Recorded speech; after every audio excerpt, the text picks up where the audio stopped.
expected it to turn out like this. TheBoxingVoice.com. Shout out to the community, man. I appreciate y'all. What's happening, people? Info Joe, Los Angeles, in the building. Adrian, the problem wrong, the man from the frozen tundra. Keem, straight out of Florida. Liz Lowe, Decatur, Georgia. You already know what it is. It's the Queen, Martha K, Detroit, stand up. David Maldonado, New York City. Yo, Nuts, don't cut me off, man. Don't cut me off. King Amin of Essex, catch me for them championship rounds. Big Superman, Plainview, Texas. Davidian in Buffalo. God bless you all. Jesus' name. Without Chad ain't nothing. Without the callers, it ain't nothing, man. Bad Girl, TKO, San Diego, California. Big Fish, Vegas, Palm Beach, Florida. Intrigue, the Incredible, straight out the ATL. James Benitez, Huntsville, Alabama. It ain't hating, it's just the truth. Show Kid, Mount Vernon, New York, suckers. SDS Promotions. Coach Mide from London, UK. Let's go! I'm ready! Checking in from Tennessee, it's Lethal James, P-A-Y-N-E. It's lethal. Line 6 Reed, just spreading that boots gospel.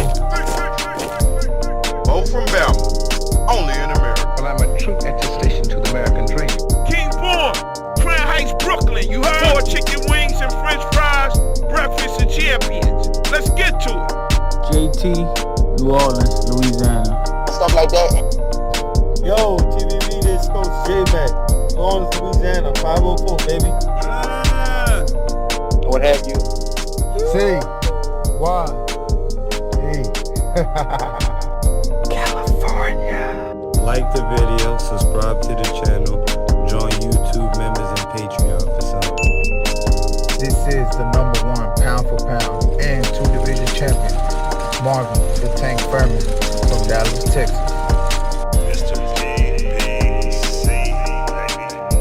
LV Sugler from DC to Stunt City, Bomb Squad. Brandon Maurice, aka the AJ Trucking, straight out of Cincinnati, baby. Madbat 100, U.S. Virgin Islands. Chickarelli, Hollywood, California. Louis Reyes, Boston, Mass. Yo, drop that SDS shit, This son. message was brought to you by SDS Promotions. The voice of the people. There is no equal. You can add Nestor Gibbs on Skype to be part of the conversation. TheBoxingVoice.com. As I always say, please make sure you push the thumbs up. Share this in every episode of the Boxing Voice podcast. This is TBV for life. If you ain't on Patreon, that's because you're stupid.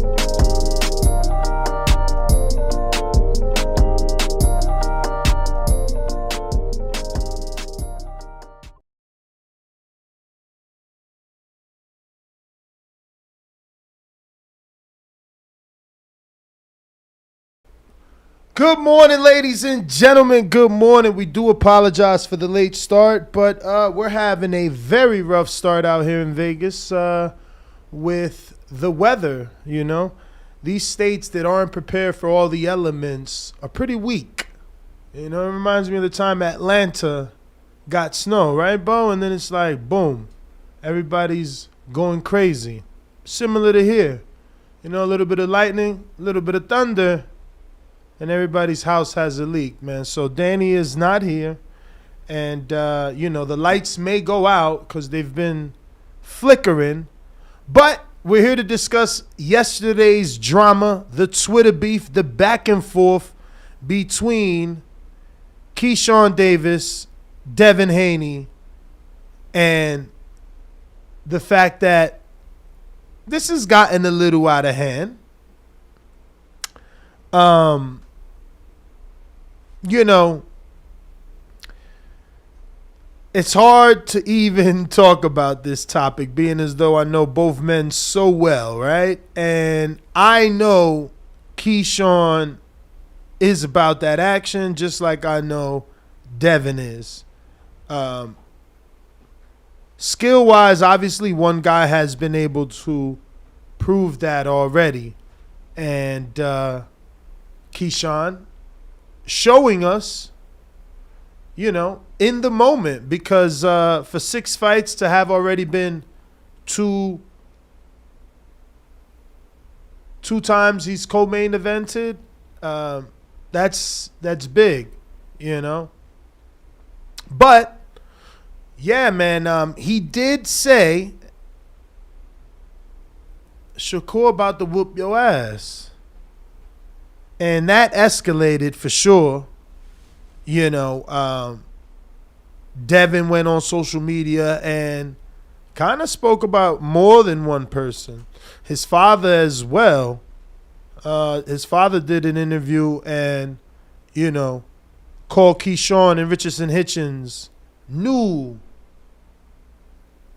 people. You know, he used other words, but still early. I ain't even get enough coffee in me. Bo, you alive? Yup. Oh, all right. So I've been here since before 6. So how'd you take all this? This is what we were forced to go with, right? Like, again, it's like I said yesterday. There's no real boxing to talk about out here, man. This is more non-boxing hypothetical fights, man. Yeah, I took it as Keyshawn is about that action. Mm-hmm. Devin is as well, like you mentioned. I thought they should have sparred when they had the opportunity to spar, but apparently somebody don't want to spar the other one. I don't know who is who. Why do you say that? Because it seemed like it all popped off around getting some work. What do you mean? Do you want to go to the tweets? Because I can't remember exactly what I seen from yesterday. I'm going to screen share them. I just want to hear how, you interpreted everything. Yeah, based off the tweets that I read, it looked like it popped off around sparring or getting work in the gyms and things. So you believe that was the first thing that sparked it? According to the tweets that I read, yes. Okay. Because Keyshawn was on a rampage. I mean, he was on a live at one point. Yeah, but I can assess what I'm looking at and listening to, and put it in a order. And well, I'm on Keyshawn's Instagram. Excuse me, I'm on Keyshawn's Twitter. And let's see here. He is verified. We'll zoom that in.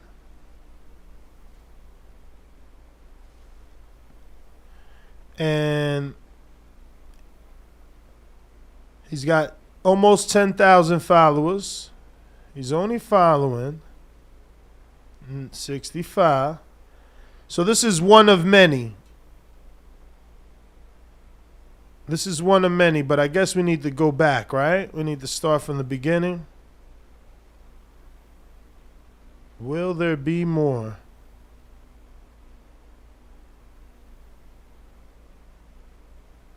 Oof.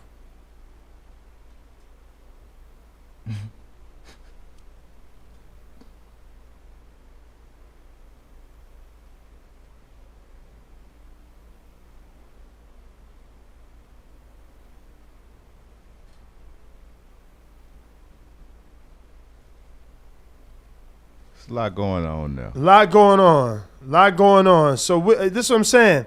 So okay. So did it start from the interview? This is what I'm saying. Did it start from the interview where Bill is like, them is new dudes. We know Shakur. These dudes is new. Did he call him the B word on the YouTube or whatever? Because that's what the chat's saying. I ain't seen or heard that, but that's what the chat's saying. I mean, he eventually might have used that and doubled down on it. Yes. All of it's just talk, because they not going to spar apparently, and then they not going to fight no time soon. So talk is cheap. It's just talk right now. You know what I'm saying? And I know both of them about that action. I ain't knocking one or the other because I know they both about the business. And they both got the hand. They both, Devin already a champ. Keyshawn will be a champ one day. But it's just talk right now. You know what I'm saying? They got a little heated. Shakur versus Devin is more likely to happen sooner for sure than even Keyshawn and Devin sparring at this point. So, I mean, he got a chip on his shoulder. He trying to show the world that he's that dude. Who is he? Keyshawn. So I see this. He said these so-called top-notch fighters all having something to say to this little 6-0 prospect. Now, this is something we talked about already when, he and Earl went back and forth. So I believe this is where it originated from, and this is something that Bill did. He got on a YouTube video, and obviously he calls Keyshawn Davis and Richardson Hitchens. He says they acting like, bitches, because they don't want to fight people in their own weight class. But Dev said he'll fight Shakur. So Keyshawn comes and says, father's always getting emotional. I thought it was all sport, Mr. Bill. Why we got to be all that? Hand on my face, laughing out loud. Then he retweets his brother, who says, Bill will not say that shit to his face. Whatever OMM mean. On my mother? On my mama. Mother. What's a mother? But he's saying that he won't say it to his brother face. Not to his face, not to Kelvin face. He's saying Bill won't say it to Keyshawn. And then Keyshawn quote tweets his brother and says, he just seen me in the gym too, big brother.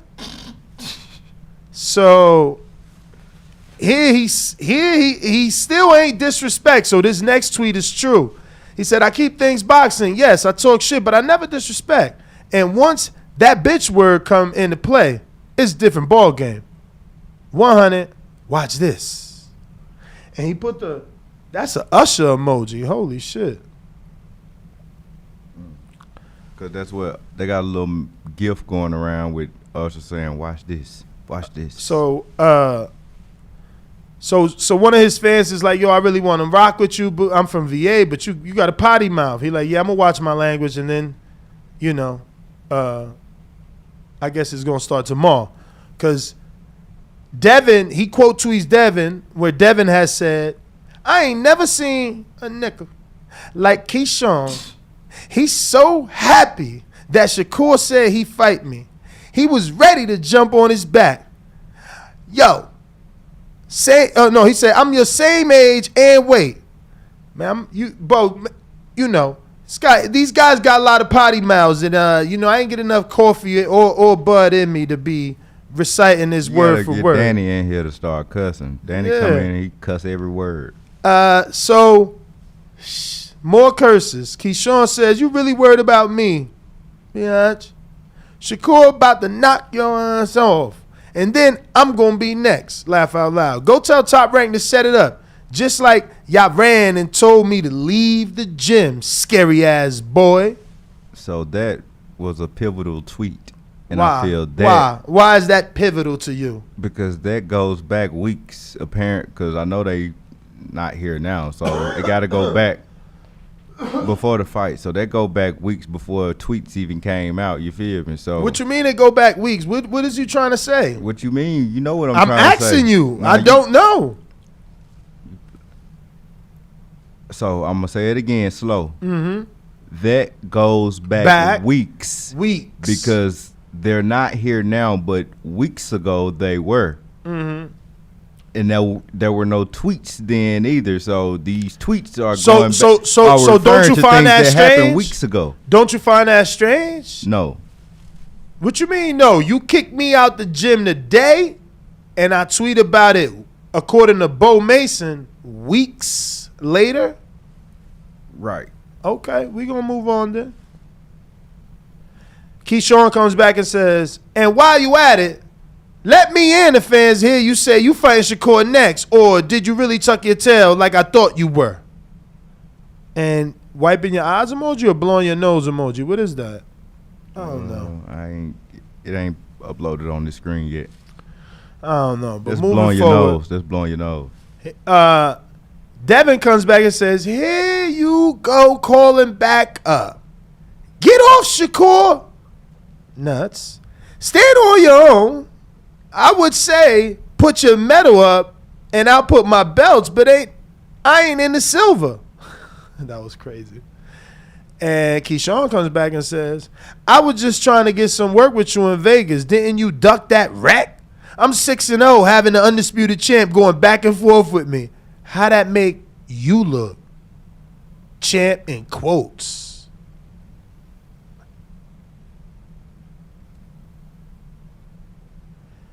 So Keyshawn retweets this from a fan that tweets Devin and says, why Shakur call you out and you calling Keyshawn out? And Keyshawn quote tweets him and says, why your fans on your ass like this, boy? Then Devin comes back and says, I've always been open to working with you and whoever else. Ask Frank Steyer with an exclamation point. And it make me look like a nigga that got time. Now stop mentioning me, Mr. 6-0. Prayer emojis. Or, that could be like, I don't know. Prayer emojis. So that's one that threw me off right there. Oh, this one threw you off. Yeah. You ready to let the cat out the bag, but this one threw you off. So I don't know what you're talking about. But yeah, you don't know what I'm talking about. So what you talking about? No, what you talking about? What you been trying to insinuate? Mr. Haney says, I've always been open to working with you and whoever else. But in the previous tweet, he said he got kicked out. So did he get kicked out or did he want to get some work? Now, that's something that you need to read between the lines, right? I mean, it's two people saying two different things. It ain't no other lines. I read all the lines. No, everything deals with logic. Everything deals with logic. It's just some people don't want to see logic. One person is saying one thing, another you saying ducking another that. One person is saying you ducking that wreck. The other person is saying I've always been welcome and open to work. Ask the man that runs the gym. There's that and that's it. So I'm gonna stop reading the tweets since there's more that wasn't said or more that I can't understand. Read that tweet. What you mean? No, I read it. No, reread it. Slow down and reread Devin's tweet. I'm done reading the tweets. And because you don't want to know the truth. It's in the tweet. There to know the truth. It's two sides to every story. It's in the tweet. So do you know the truth? Were you there? Is it not in the tweet? Were you there? Is it not in the tweet? Because you sound like you holding back if you were there. Is it not in the tweet? If you asked me to know something that I don't know, I'm just reading. That's the poll. What, were you there or not? Look, I'm screen sharing the tweet, and this is the poll, please. Does this tweet say it all? Say what all? Bruh, look, man, I've always been open to working with you and whoever. Ask Frank Steyer. And it make me look like a nigga that got time. Fuck is you not listening to? And what did he say? And what did he say? Have that energy when I see you then. So obviously, Devin is letting you, Bo Mason, and the world know he never said no to no work. He got time for him and anybody else. I didn't see he said no to no work.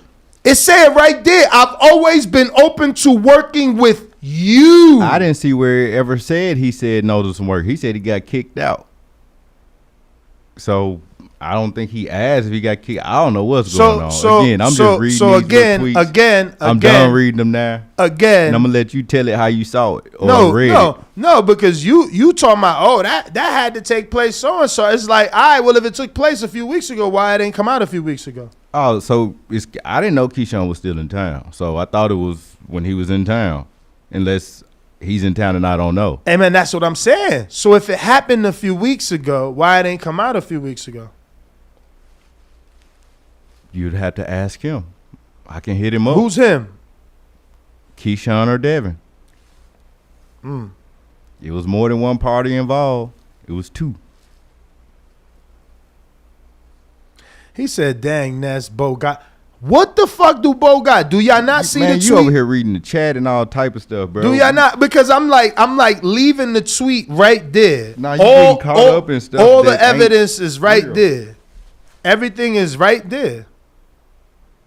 There's nothing else to say. You can pick the side and you know something that I don't know. That's what you mean I picked the side? Look, I'm showing you. I'm showing we can only you. assume. Typically, you saying, "Oh, what do you think? What do you think?" I'm showing you. But now you like hard on this. I don't know if it's because it's who it is or because you know something I don't know. Because Keyshawn said, "I was just in Las Vegas trying to get work with you." Right? And Dev says, "Oh, well, I've always been open to working with you and whoever else." Ask Frank Steyer. And double down by saying, answering the other part of his question, like, what it look like you going back and forth with a 6-0 champ, and it says it made me look like a nigga that got time. Sound like we need to ask Frank Steyer. Now you using your fucking brain. Now you using your brain because last I checked, I'm saying you picking already without asking Frank Steyer. I ain't picking nothing. I'm reading right here. And it tell me in black and white, literally, that he has always been open to working with Keyshawn. Which means that when Keyshawn was here, he never said no to working with Keyshawn. Was that because that's what his tweets say. I've always been open to working with you and whoever else. Ask Frank Steyer. Damn, I'm screen sharing the wrong shit because of you. Because of me. Yeah. Because of the weather. Because of Danny. Oh. Because of Frank Steyer. Oh. Yo, and Danny had Frank's schedule. He had Frank's schedule, but, you know, things happen. But in that tweet, it tell me all, like, I'm not going to not believe the champ. You know, if he said he would work with him, then he would work with him because I have seen the champ work with everybody. Everybody. He was just working with Porter's guy, you know, 14-0, like 12 knockouts. He was working with your man's White Gypsy, right? Yeah, I rock with White Gypsy. You know what I'm saying? He worked with Kenneth Sims. He worked with Shakur. I mean, there's only like one or two dudes he hasn't worked with, Canelo and Floyd. I mean, Crawford. I guess maybe Ennis. We got to ask that one. I don't know if we ever asked that one. But, you know, the truth will be revealed, I assume, because one dude went to the Olympics. You know, one dude is being fast-tracked. He's already had 2 main events after 6 fights. And one dude's undisputed in 23 years of age. So both men had shown already that they want all the action. You know, so to me, boxing has already showed me that there's always other people involved because each person that is a boxer is a business. And that business, it doesn't run itself. There's a team there. So teams make decisions. And that's that. But that is our poll. Do you believe that Devin ducked that wreck? Or he wanted it. And something else didn't allow it to happen. Bo, is that a good enough poll? Did you already have something cooking? Nah, I'm going to put that down. Yeah. So you know what was funny to me in all of this, Bo? While you, if you know, I don't know if you could type in text. Can you? Type in talk. So what was funny to me in all of this, yo, is that Shakur never said nothing. It's crazy, right? Oh, that ain't crazy. God damn, I can't even say shit. I'm just saying, you like tell me what I think. You tell me what I think. Right? Tell me what I think. I'm just like, saying. I can't even say that. That I'm just like, what the fuck? Like, cause like that is strange. You got two dudes beefing with each other over something you said. I'm gonna just double check his Twitter just in case, cause it's like that was pretty strange. Oh, and then Devin. This what Devin did. Devin. Yo, trolling is crazy. So Devin posts this, which is Kevin Hart and Snoop Dogg making fun of Keyshawn for pop locking. Well, rather for Andy Cruz pop locking behind him after he beat him. So, yeah, I would let you hear the audio, but I rock with Keyshawn, so I'm trying to be as down the middle with this as possible and hope that, you know, feel me? That these dudes, you know, do their thing. Do their thing. But did you see that Kevin Hart and Snoop Dogg thing, bro? Nah, I ain't see that. Oh, that. damn, you didn't? Shit. All right, let me give you the audio. You can't say that speech while you doing them. Hey, no, but you can't do that with somebody in the back pop locking after they win. Yeah, talking about we're gonna take it to the next level. You should have won the motherfucking fight. That's the level you should have took it to. He over there giving the calm speech. Yeah, see, don't even worry about him in the background. Cause see, my thing is we're gonna take it. I'm gonna be a champ. But they comedians, you feel me? So they meant to be entertaining. So you know. Keyshawn was just giving his post-fight, and they like, come on, man, you can't be saying all that. You got the winner still doing what he doing in the back, you know. So it's tough, man. It's you know, Keyshawn, at the end of the day, he got work to do. No matter how good he is, how great he thinks he can be, you got to play catch up. And you got to convince your promoter to put you in there with Devin. You know? Not that he wants it, and not saying that he doesn't. You know what I'm saying? But he still has some developing to do, you know what I'm saying? Like, a Linares fight for him would be good. That's a good fight. But I know Linares is out here working out. That's a great fight for him. You know, Linares is what now? Maybe 35? Nah, he older than that. Word? Jorge. He got to be older than that. Let me see, Linares.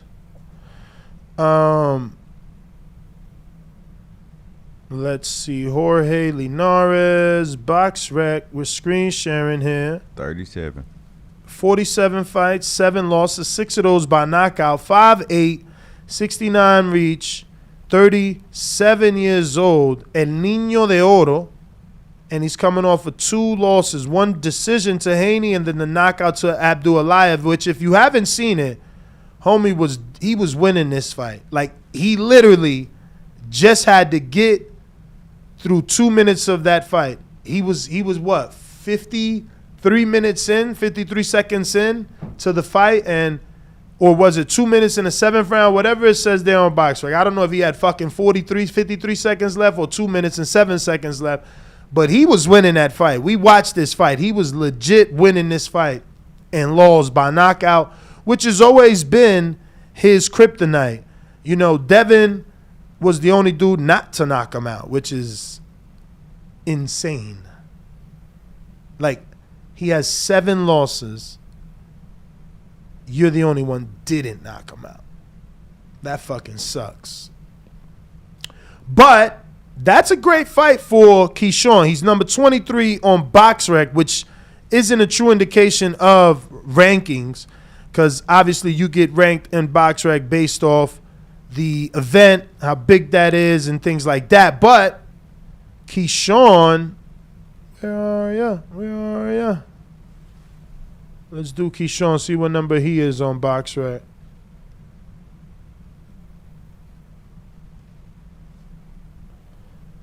What did we got? Okay, 130. So that's not a bad leap. That's an Olympian-sized leap. You know what I'm saying? He's ranked 130. Linares is 24. That's about 100 slots. And let's be real.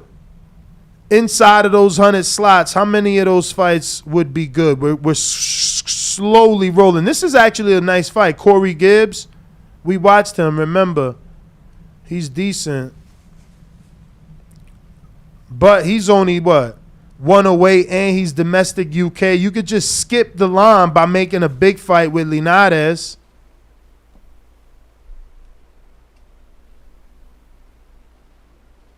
And Hector Tananara, isn't he no, I'm thinking of Tananara. I'm saying Tananara, but I'm thinking of the brother of Franco or Josh or Bam.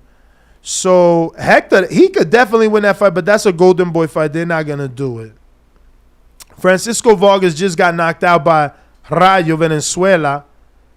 They could easily do that. I'm sure Beltran, who rocks with Top Rank very well, can, snag that up for them. That's a makeable fight. Then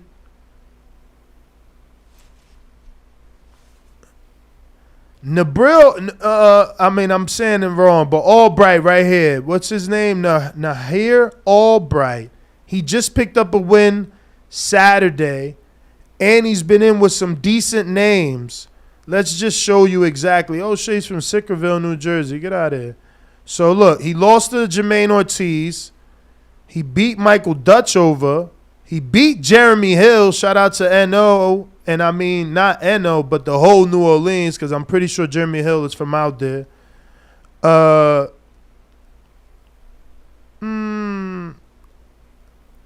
think that's about it. I can't dig any deeper.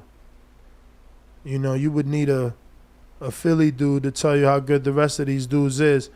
But that's a decent name. It ain't going to really move the needle like Linares. But, Gamboa's a great name to try and get, too. He's old enough. I'm sure he's not with PBC.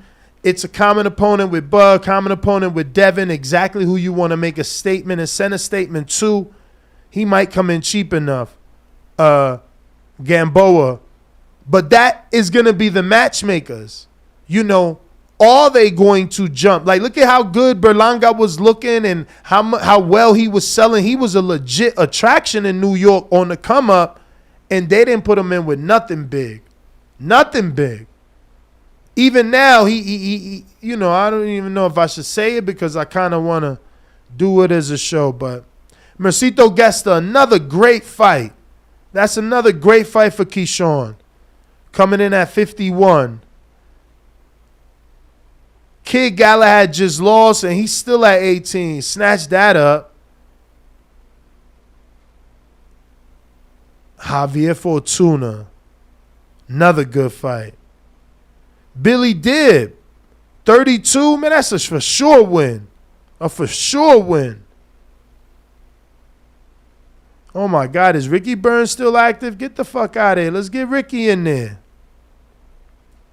Oh, shit. Look, Bo. Wait. Why it say he? Okay, yeah, Margarita, Georgia. I'm like, wait, why that shit say Newport, United Kingdom? But whatever. Dante Brown, number 47. What's his name? Knock him down, Brown, or lay him down, Brown? Lay him down, Brown, number 9 in the U.S. Yeah, but he's 47 in the world. Being number 9 in the U.S. don't mean shit. It's the world. Right. Keyshawn, number 25 in the U.S. So that'll be a good fight for Keyshawn. Yeah, and Keyshawn way further back in the global rankings. But Emmanuel to go. Common opponent with Ryan, who he said he could beat. Great name. Ryan didn't knock him out. You knock him out. Ryan didn't cut off the ring. You showed him you could cut the ring off. I like it. So we can't forget that Richardson Hitchens was mentioned by Bill in that video, Bo. And I'm going to check the poll. Where we at on it? Let's see. But did you catch what he said about Hitchens? No, I did not. Oh, wow. He called him a bitch as well. Sure did. Do you believe that Devin Haney did not want to spar Keyshawn Davis and kicked him out of the gym? Wow. 56 say no. They don't believe it. And and you got to understand, like, Dev sparred Floyd. Dev sparred Mickey Bay, Paul Spadafora, Gervonta Davis, Teofimo Lopez, Shakur Stevenson. I'm pretty sure he sparred Richardson Hitchens. Let's be real. And I was sent 2 videos. One video, I got to start finding a way to bookmark these things or like send it straight to Bo. Like see it and send it to you. Because I was sent 2 videos, right? Like one was of Richardson Hitchens being upset about what was said. And a tweet of him saying something like, I'm be waiting for dude when he get up here. And then someone sent me a video. I think it was, let me see if it's on my personal. That's the problem. It might have been sent to my personal Instagram. Because then, oh, here it goes. Then I was sent a video of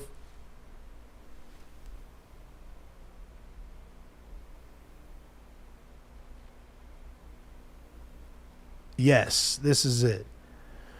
So even though Hitchens had something to say on Twitter saying he'll be waiting for Devin, 14 hours ago, an interview on Fight Hype dropped where he named his list.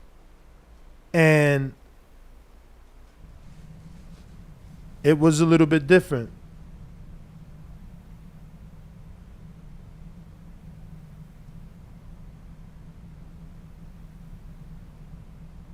Oof. So Devin did reply. Damn, bro, this shit getting crazy, man. I thought they was all boys. So Devin says, waiting for me, because I told you Hitchens said he'll be waiting for him. So he said, waiting for me, laugh out loud, laugh out loud, laugh out loud. Nigga, you ain't for the nigga. No, he said, nigga, you for the nigga 12 and 10. Your last fight. Get fucking real. It's always these niggas with nothing to lose that want to fight. Clown emoji. Oh man, my man comes back and says, I can't keep reading this because you know you gotta have certain energy. You can't just be reading this shit like that, man. But you know, he says what he says, and he says, I've been fighting solid guys from the start. You and whoever whoever know what it is when it comes to me. Huh? I fought that bum because that was an easy check. And my promoters ain't have shit lined for me. But, like I said, you could get it soon as you move up. And so, since he said that, right, I wanted to play this. Because it's a bit different from what he says. And I rock with Hitchens. He know he my man. But you know, when you do these shows, you gotta dig. You know, you gotta dig and get all information. Now I'm not saying he doesn't have the right to change his mind, but I don't know if Fight Hype is releasing this video and it's old, or this is a current interview, you know. But nonetheless, it's different from what he just said. Once again, shout out to Fight Hype, and I believe this is Ron Goodall.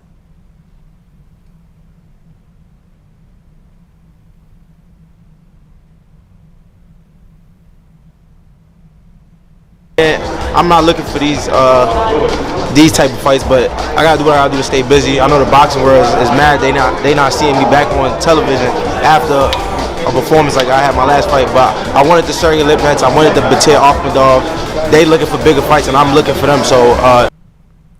So I think I know Akhmadov. Ain't that the dude that was tight with in a tight fight with Mario Barrios, Bo? I know he was in a tight fight, Mario Barrios that is, with someone with a name similar to Akhmadov, so that may be the same guy. And who was the other dude he said? Hearing. Who? I ain't hearing. Oh. Fights, and I'm looking for them. So if we get a performance like I had my last fight, but I wanted the Sergey Lipnets, I wanted the Batir Akhmadov. They looking for Lipnets and Akhmadov for bigger fights, and I'm looking for them. So if we get them big fights, the Brandon Lees, all the boogeymans, even what's the dude at top rank? I forgot his name. He said dude at top rank, so he about to talk about Barboza, but he said all the boogeymans. I thought he was mentioning Cepeda. Just for Antonio Moran. Pedraza. No. He fought Antonio Moran. He talking about Barboza. I forgot his name. Barboza. Yeah, Arnold Barboza Jr. Yeah. But they fights like that. There's a candidate too. Yeah, Pedraza, all them top guys.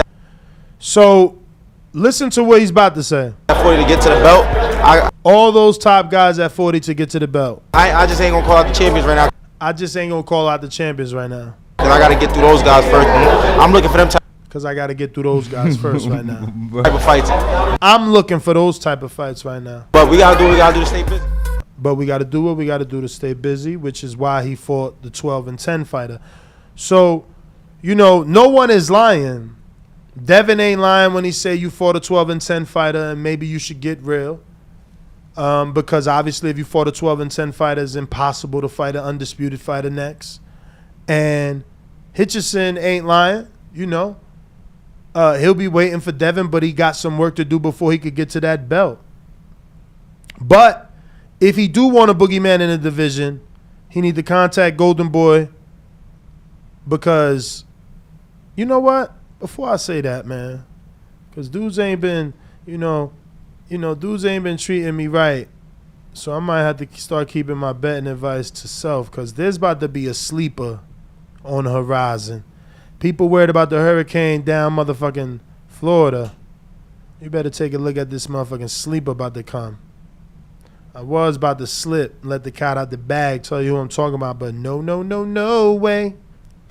But I will give you a hint, as we are all family. I'm talking about that 135 division, baby. Baby. Chocolate brownies, baby. Bo, what you doing on the Eubank fight? Don't even tell me. Keep it off air. We ain't doing that. Off air, baby. So, if we want to take callers, we can. If not, we up out of here. We got somebody on the line. I'm trying to look for this fight. Mr. 518. It's not on the line. It's not on the line yet. 518. Who that, Antonio? Antonio and Albany? Yo. Okay, hold on. Let me unmute him again. I thought he was going to not. Come on. Yeah, we got you. Yo, what up? Shout out TBV, man. Everybody smash that like. Smash that this subscribe, Big Gucci man. Nick? You know what it is. Big Gucci Nick, you already know, Nash. What's going on, champ? 518. Chilling, man. Listening to the show. Fire show, by the way, guys. Great content, man. I love the drama, too, with the lightweights, man. Like, in my opinion, I think 135 is the most skilled division. I don't think it's the biggest money division, but I think it's the most skilled division for sure, the most competitive division, man. But, man, I was a fan of Keyshawn Davis, man, until he started talking greasy, man. You know what happens to people who talk like that? They get humble real quick, man. He's telling Devin, how he's going to tell Devin, I'm 6-0, why you arguing with me? You undisputed. Well, dude, y'all the same age, and look where y'all at. You 6-0 at the same age. My man's undisputed. Like, what are you talking about, dude? Like, stop playing. He's more accomplished. He's more proven. You're not proven, dude. Like, I'm slowly not becoming a fan of Keyshawn. But, I mean, I see the skill set there. But also we still need to see him tested with a former world champion or something. You know what I mean? But yeah, man, I'm not really a fan of all the greasy talking by Keyshawn. He just may get humbled, man. We just got to keep an eye out. But right now, as it stands, if Keyshawn was to fight Devin, I definitely got Devin winning for sure, man. For sure. Like, as it stands right now, skill for skill, Devin beats Keyshawn Davis. Like, it's not, how is that even supposed to be a question, you know what I mean? Like, but yeah, man, I'm just looking at all the drama, kicking back, watching, man. It's actually really entertaining, man. It's good for boxing, you know what I mean? It's good for boxing. But yeah, that's my call, man. Keep up the good work. All right. Looks like we got Big Boy Patet that says 6-0 arguing with Undisputed. They the same age though. You right. And it's like Devin said, he got time for everybody, man. He got time for everybody. I got Dominique who says Devin replied to Keyshawn's tweet. All right. James Benitez, $5 super chat says, I'm definitely not believing the champ. Champ not dealing with nobody he feels a threat. Kid Austin is one thing, but Keyshawn telling the truth, stop the BS. I just don't know what you mean, bro. Like, Devin is the only dude that sparred more elite level fighters than probably anyone we know. It's all over the internet. Devin sparred Porter. I forgot to say that. Like, he sparred Sean. Like, I don't know what you're talking about, man. Like, everybody and their mother has already sparred Devin. So I find it hard to believe that he don't want to spar. You know, you guys need to start thinking about things like, maybe Devin said no because he was fighting a southpaw and Keyshawn's an orthodox fighter, or maybe it wasn't the look they needed, right? Or maybe Devin wasn't the look Keyshawn needed for the fighter that he was going to fight. But Devin being afraid when I mean, I never heard about Tio sparring Tank and Tio sparring motherfucking Ryan and Floyd and Sean Porter and that resume that Devin got. So, like, how can you think someone is afraid when at 12 and 15 he was in with world-class champions? Like, you sound moronic. It just don't make sense. You know? I mean, he prepared Floyd for the McGregor fight. How old was he then? The man's 23 now. Like, you got to use your noggin. But O to the MG, bro. This is crazy. This is crazy. Hold that sec. So this is amazing. I can't believe that YouTube has finally stepped up their game and they are doing what I won't even say who, right? Because I don't want to get in trouble with them. They've obviously given us that privilege because this is a privilege, and I am very grateful. Let me get out some sound effects. That's me dusting, blowing the dust off the soundboard. Hold up. Free smoke, okay, it works. Free smoke, hey, free smoke, what did we need? We needed to bring up the soundboard to give you some of these. This is for you, YouTube. And then some of these. This is from my boy Optimus Prime, who gifted 5 memberships. 5 memberships. So he paid for 5 different people to become members of TBV. That's insane. And it's probably not you guys on the chat. It's probably like family members or whoever. And it's like a way to get them to come to the show. It was people in the chat. Okay. Because it assigned them. Okay. Right after he did it. Okay. But that was shout out to you, man. That's amazing. I appreciate you using that new feature. I appreciate YouTube giving us the ability because, you know, they pick and choose who they, you know, beta with. And that's a beta feature right now. It's not released to everyone. So thank you, Optimus Prime, for using it. Thank you for being a member, and thank you for being generous to send some of these other guys some memberships. So members is pretty cool because we do members only videos, and like right now I can literally change this chat to members only. Boom. And then boom.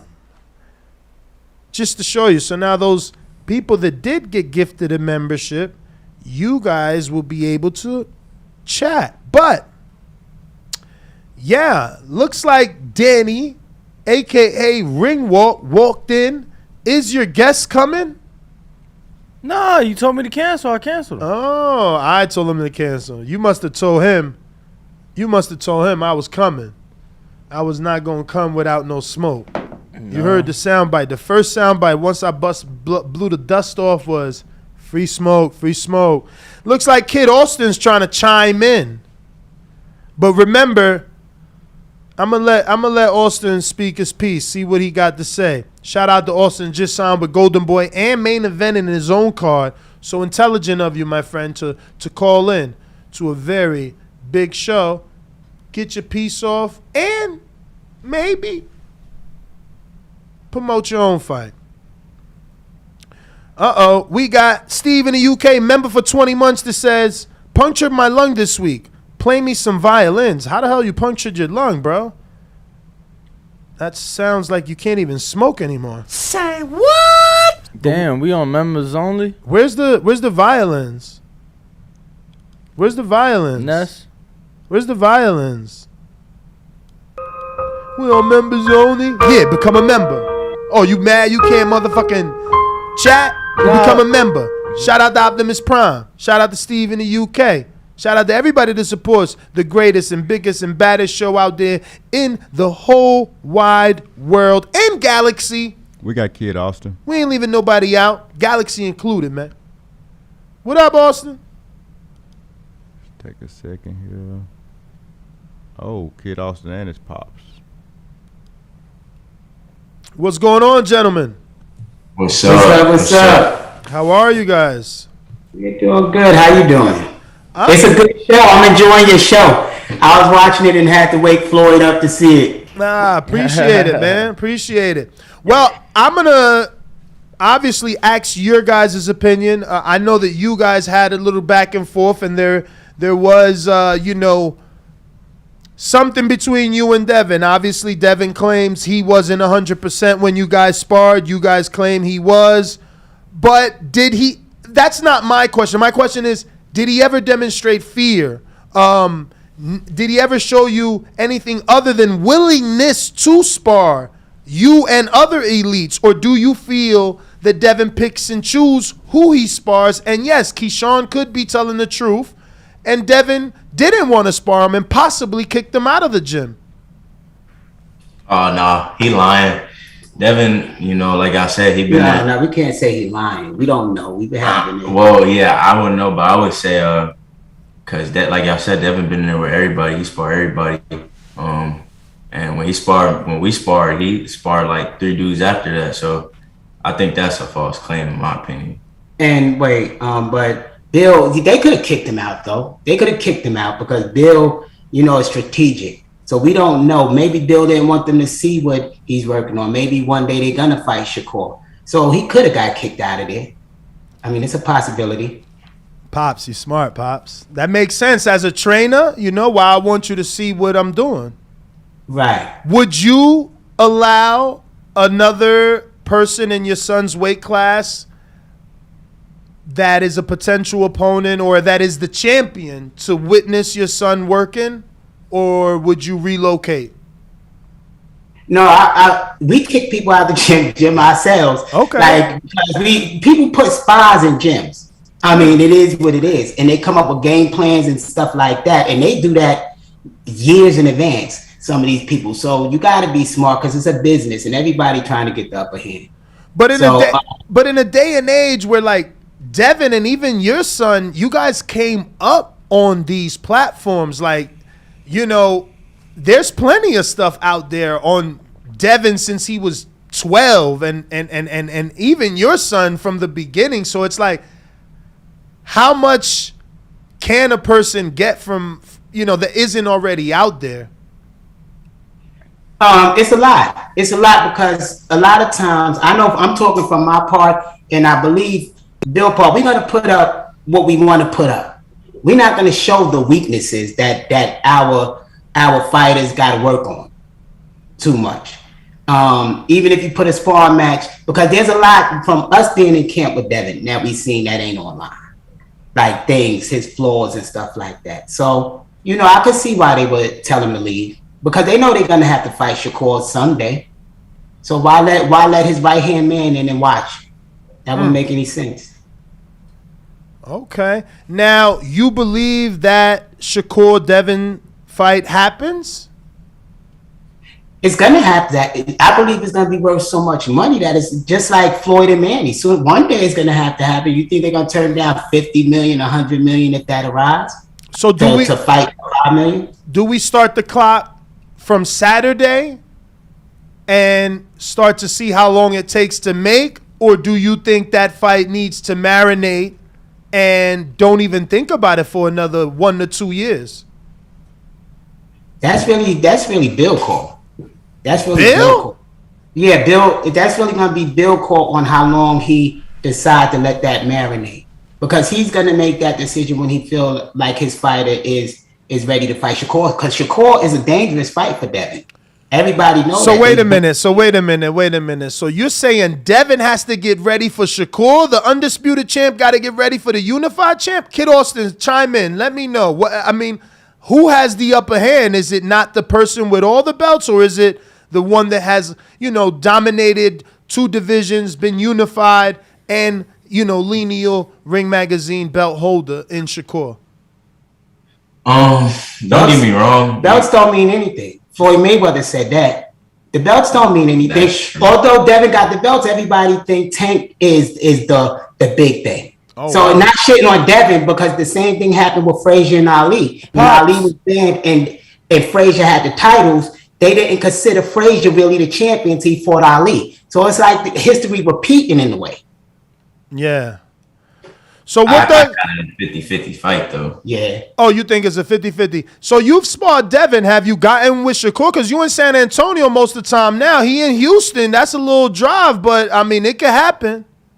Yeah, I spar with Shakur. We spar Shakur. We spar Sean Porter, Robert Easton Jr. We've been in camp with Tank twice. Even Devin called us to come back to his camp, and we had to refuse because we know one day we're gonna have to fight him. So what? Wait. How soon? Wait, how long ago did he contact you back? This was like the Linares fight. Yeah, okay. The Linares fight. We got him ready for the Gamboa fight. Shakur called us back for his recent camp. Floyd get the champions ready. So we understand what's going on in their thing. And we also know Bill don't want to fight Shakur. At this point, he don't want to fight Shakur at this point in time. It wouldn't make any sense. Why don't he want to fight Shakur? Shakur ain't selling out arenas. I can't say he's not selling out arenas, but he could get a little bigger in selling out arenas before that fight, so it can make more money. The money has to make sense. But couldn't the same be said about Shakur's side? Wouldn't they want for Devin to get bigger and for them to be able to capitalize financially as well?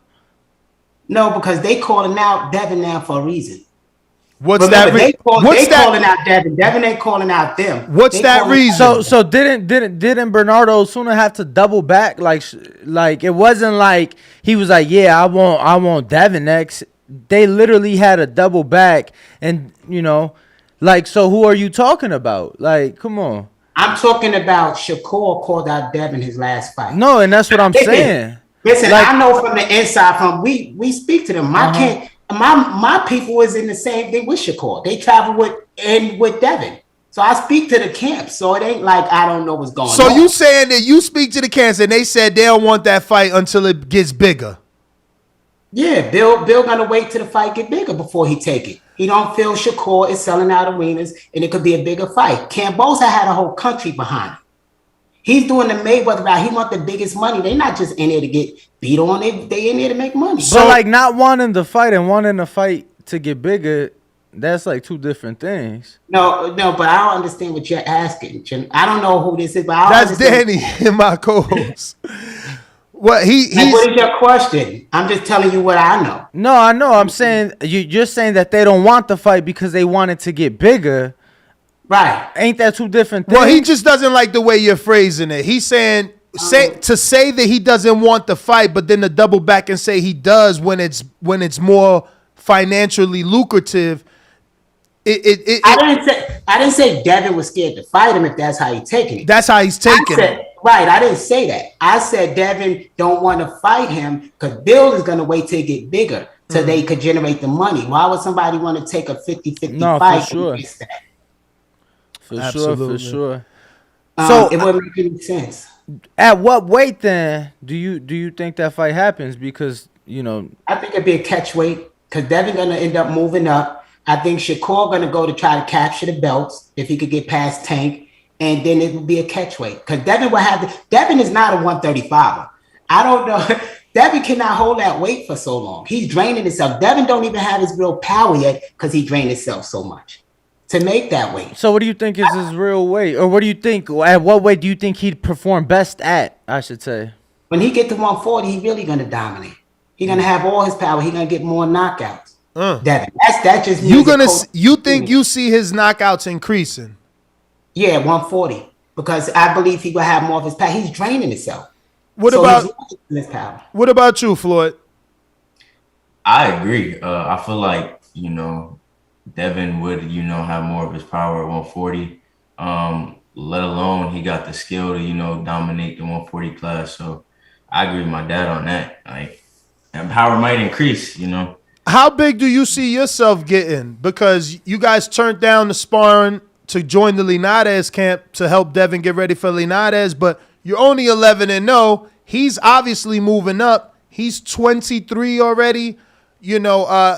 Where do you think you catch Devin Haney at in a real fight? Devin would never fight us. So then why not take the sparring? We hurt Devin in sparring. That's a fact. When Floyd was in a pro yet, he was about to turn pro. Devin was already world champ. But I heard he was hurt before the sparring. Nah, I'm talking about got cracked. He wasn't hurt in sparring. He broke his hand sparring Floyd. So, I mean, come on. He went into the fight hurt, but he was fighting for his life in that damn ring. And their whole camp know it. They got the footage. It's been online, so it's a fact. So the thing is, Devin would never fight Floyd with 8-ounce gloves and no headgear. Floyd hit too hard. But does Floyd get hit? Because Devin is an accurate son of a gun. Devin hit Floyd 2 times in sparring. Two times? Brother, I want that footage. What y'all spar? 2 times? No, they sparred 3 rounds. 3 rounds. And it was 6-minute rounds. The thing is, Floyd, our basis is defense. Wait. You said it was 6-minute rounds. Where y'all was at? Did y'all spar 6? It was in Devin. We was in Devin gym. We just landed off the plane, went in gym. They spar, and we went in there and sparred. It's a fact. You said 6-minute rounds. Yeah. No, it's 5-minute rounds. He put it on 5-minute rounds. Thought that we would drown, and it's high altitude. So the thing is, it's a fact. We're not diminishing on. So wait. Why did it happen that way? Did you guys have like a back and forth, and that's why you were brought there to be taught a lesson, or were you a regular spar? Because those sound like some very unique circumstances. Like normally you land and you rest, then you spar. So no, he wanted to see how good Floyd. Remember, we was going to be signed to DH Promotions. We was going to be signed there. We were supposed to sign, but we didn't take the deal. We ended up moving on. That's why Bill came, and that's why all the controversy started. Why didn't you take the deal? Because they were. I don't believe, this is my opinion, 100% my opinion. I don't believe they would have let Floyd outshine Devin. The same way sometimes I don't believe Floyd Mayweather will let his people outshine his record. And so that's why I didn't think that it would be a good fit for Floyd. But I'm sure it wasn't a long-term contract, right? Like how many years was that first initial? We didn't even get that far. Bill Haney said, well, y'all DHP now and this, and we went from there because we got the people one of my friends is one of their best friends. So we in the same camps. And it just wasn't beneficial for my son, I didn't believe. But so that's why I went the other route. Which is the golden boy route. You know, you got everybody just like, what the F did he do? Like, why did you take Schofield to golden boy? Like, no one thinks that's a good move. Please tell us why you guys went the golden boy as a black fighter. And let me tell you, I'm a Mexican American. I've said it on record. I would never send my child over there. So please. I just need to understand, like, it's 2022. We've seen so many fighters leave them. Because it comes down to paperwork. A lot of fighters, they don't handle their business first. And then they run into things where they're on bad contracts or they could be put on the shelf and things like that. Our contract is right. Oscar, we sat there because we went the independent route so we could build up negotiating power. So our contract is solid. We fight 5 times a year. We choose who we want to fight. But what happens... Slow down so that we could get some clarity. What happens if you don't get one of those dates? Let's say hypothetically you got a March date. March comes, that date you don't fight. Are you paid or do they just give you another date and keep pushing that 5-fight contract back? No, 5 fights a year is 5 fights a year. If in a year they don't give us the 5 fights, then they breach contract, you can leave. Simple business. And the thing is, they paying for the fights. So they coming out of their pocket to promote our fights, to do everything. They spending, 60 to 70 grand in these fights? So that's basically not coming out of my pocket. Mm-hmm. But we went to Golden Boy because of B-Hop. Oscar found us, but we went for B-Hop. B-Hop is a solid guy, and they got a lot of knowledge. But he ain't do nothing for Franchon Cruz. He ain't do nothing for Chris Colbert. And Franchon was an Olympian. Chris Colbert, we all know how talented he was. Like, you know, Derek Wilson, like B-Hop has signed and brought. I'm just giving you the real. I've been doing this shit 11 years, and I don't want you to get got or stuck in some bullshit. I don't know what your contract is, so I'm not trying to be smarter than. I'm just saying, B-Hop has brought people of color to Golden Boy to be fucking shelved and not do absolutely nothing. Like, you can't get shelved if your paperwork is right. That's on their management team and that's on their advisors. Them fighters did not have the right advisors and management team and lawyers. That's all that comes down to. They can't do that to us. Who is the manager? Aren't you the manager?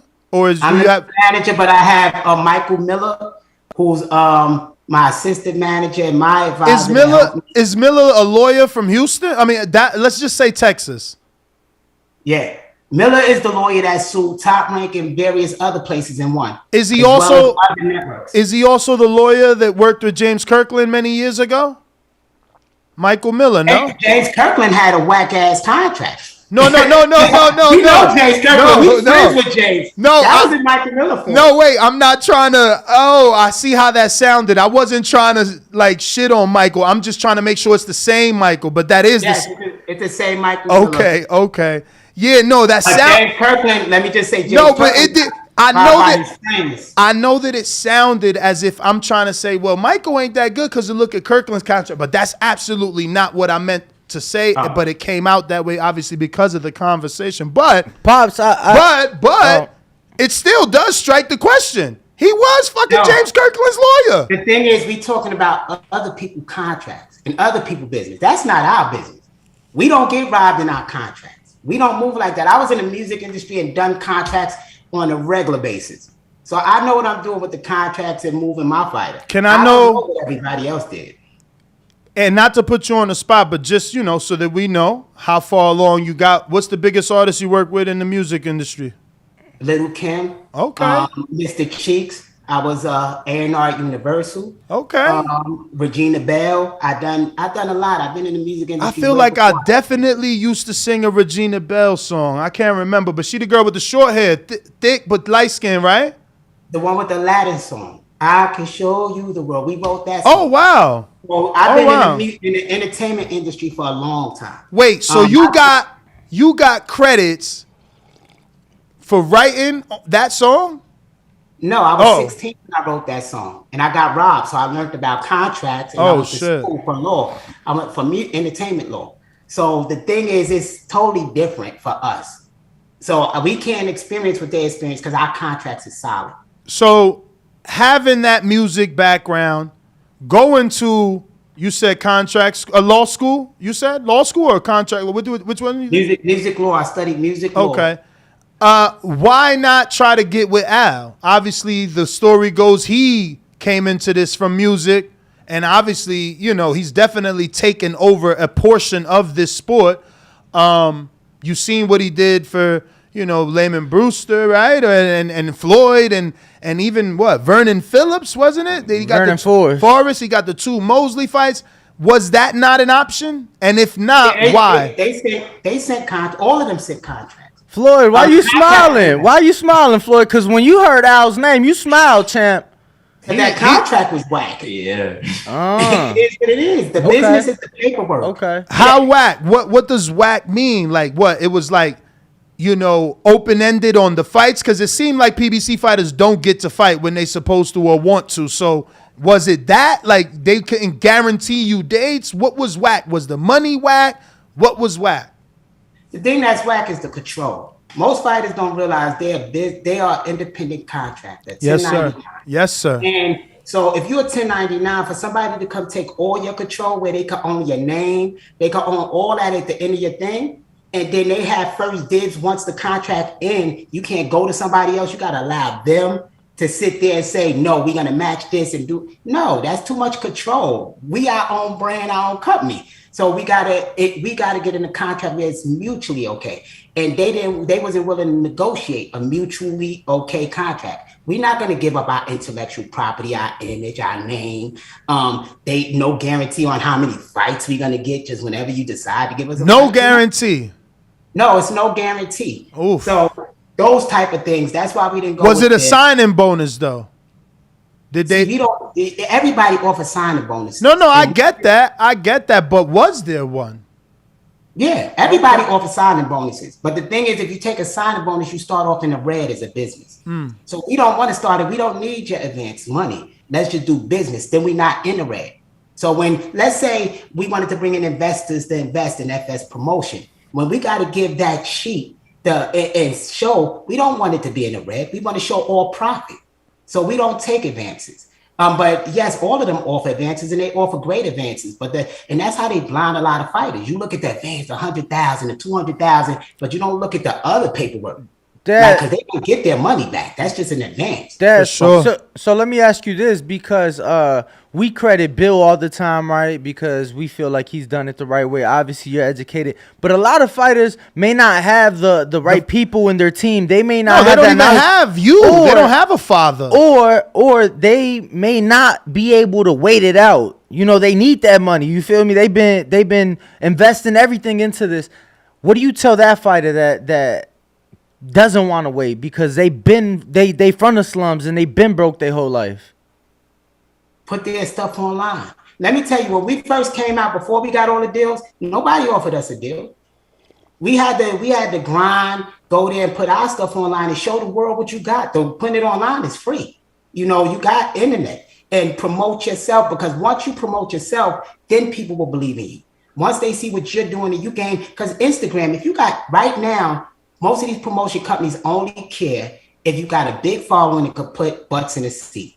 So if you a boxer and you only got 100 followers, 1,000 followers, nobody gonna take you serious. Word. And I just wanted to say, I'm not from Texas, so I don't know what it is that y'all doing, but whatever it is working, because when I was introduced to y'all was at the Canelo Billy Joe Saunders card, and I just remember, I'm like, I thought it was like Earl walking in or something, because it was just a mob, a sea of people around your son. So, you know, we couldn't agree more. Definitely that promotion, getting your name out there, and knowing how to speak. I think that's something that goes unsaid sometimes. A lot of these fighters aren't the best of speakers in front of the mic. You know, learning how to speak, I think, really would help these fighters. So. And they got to go to Mexico. It's cheaper, and this is just for the people that don't have money. You could get a fight for $600 in Mexico. I mean, that's the whole total. And you got to fight, it's on your record and things like that. Like you could find a grassroots to start, but you have to start somewhere. You can't wait for somebody to give it to you because they'll never give it to you. They'll rape you. For sure. Did you guys, or Dad, I'll ask you, did you think you were going to have to do more fights in Mexico? You only had to do one. No, because I had, not everybody is fortunate like me. Like I had a good job and stuff like that, so I could afford to pay for my own fights. I didn't have to rely on anybody.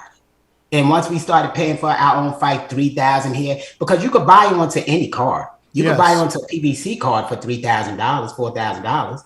So you just need the financial backing. We had the finances ourselves to back ourselves. Then we started selling shirts and stuff like that. We did the ground root, selling shirts out the trunk of the car, family, neighbors, and then online. And that's how we created the money. And then other people like Curtis Meeks came in, and Curtis Meeks became an investor. And who's Curtis Meeks? Who's Curtis Meeks? And what Curtis does he Meeks do? is James Kirkland's best friend. He was a former fighter at Golden Boy. He lived in Austin, Texas, and he's just a wealthy young man. And so he believed in Floyd, and he like, all right, I pay for your next 2 fights. And after that, then but he's saying he'll pay for your next 2 fights. What he want? Nothing. He just wanted to be there. Like some people will really get, like companies will sponsor you and give you money because they believe in you. If you just put yourself out there first, you'll be surprised. Local companies So I just want to slow it down because obviously there's a lot of dads out there in the same situation. You know, they want to turn their sons into pros, and you know, so this person just gave you money for 2 fights. What did you give him in return? Did you allow him to come with you guys to the fights? Was he presented tickets? Like, what should one do? This way, these other fathers don't just expect to get this money without doing anything back to the person that's putting it out there. Or they ain't getting robbed, like, okay, you did this, so I should be doing that, when in reality, No, you give, like, for instance, we give 2 tickets. They come to the show. We give them VIP tickets. We do a video with them at their facility. We post it on our Instagram or whatever because we got over 100,000 followers. So we do that. So that's what appealed to them. The promotion on our social media platforms, us going to their venue, because sometimes they have meet and greets. That's all they want. It's a sponsorship. It's a sponsorship. They're getting something, in return. It's a sponsor, but that's good though, because like you said, that allowed you guys to be able to, not worry about that and just focus on training, getting in the ring and doing what you guys have to do. I want to ask you about your partnership with Davies Entertainment, because I feel like that partnership is what helped you guys get a little more exposure, let people see what you can do. But obviously, again, your expertise in contracts must have came, up in this situation because he was not an issue moving forward, or is he still a co-promoter now with Golden Boy? Davies will always be family to us, and he is a co-promoter with Golden Boy. But the thing is, with Davies, they contacted us to help build their brand. We was already rolling. We went to Davies for a couple of fights to build Davies' name, to bring him up, not vice versa. And so we agreed. We had his matchmaker contacted us and asked us, could we do some fights with them and sign with them for a little while so they could build the Davies brand. So we do help build brands. So all of that, and in exchange for that, they gave us 4 fights, and they paid all the costs, and we did main events with them and sold out. But then they knew they couldn't afford Floyd after that. After he was selling out their venues, it's like, what's a sellout at a Davies venue? How many tickets? Davies had 2,000. Okay. 2,000 at their local venue. And it's a nice venue. It's a nice venue. I like the way that it looks. And they're a good company for fighters that's in Texas that don't have that resource. They invest in startup fighters. So, but you're in bed with them long term. Why? No, we're not in bed. We're in bed with them because we Schofields. We help those who help us. We men, and I believe men, if somebody help you, you help them back. You pick them up and y'all walk the journey together. Because having good contacts, Davies own most of San Antonio. I mean, why wouldn't you have a powerful friend that could just walk into the mayor's or governor's office It's all politics on everything. And remember, you got to be careful when you're fighting for world titles. This is just a little off, but because if you don't have a home station, they can rob you. Them judges can rob you. But if you have a home station and a powerful friend like a Davies, that can't happen with the judge selections and all this other stuff. Remember, it's a business, and it's a business that's uncensored. Like, people be stacking the judges. It's so much that boxers don't know behind the scenes. But they got to get them a home station and powerful friends. By home station, do you mean broadcaster? No, I mean, for instance, Davies, we was fighting out of Davies for like a year and a half. That was our home station that we fought out of their venue. Okay. Every fight, we was in with the commissioner, with the judges. So everybody knew who Floyd was when he got there, because he was like their little celebrity. So you got to get a home station and grind. You got to help these people make money, and then these people will help you make money. So do you think that you can build that home station? Obviously, you guys have the physical fan base there in Texas. Do you think that Golden Boy will see Austin as an investment? Like, Austin, Texas, we're seeing Hasim Rahman, they're taking a fight. That's Dazn. You guys are Dazn. Can we see you guys bring fights to Austin, Texas, and build, as you say, your local base there? Austin, Texas is always going to be a home, but Austin not a big boxer community. It's a college town. But like, for instance, Golden Boy on the show that's now, I think it's 3,300 people that fitted, and it's almost sold out and only got 200 seats left.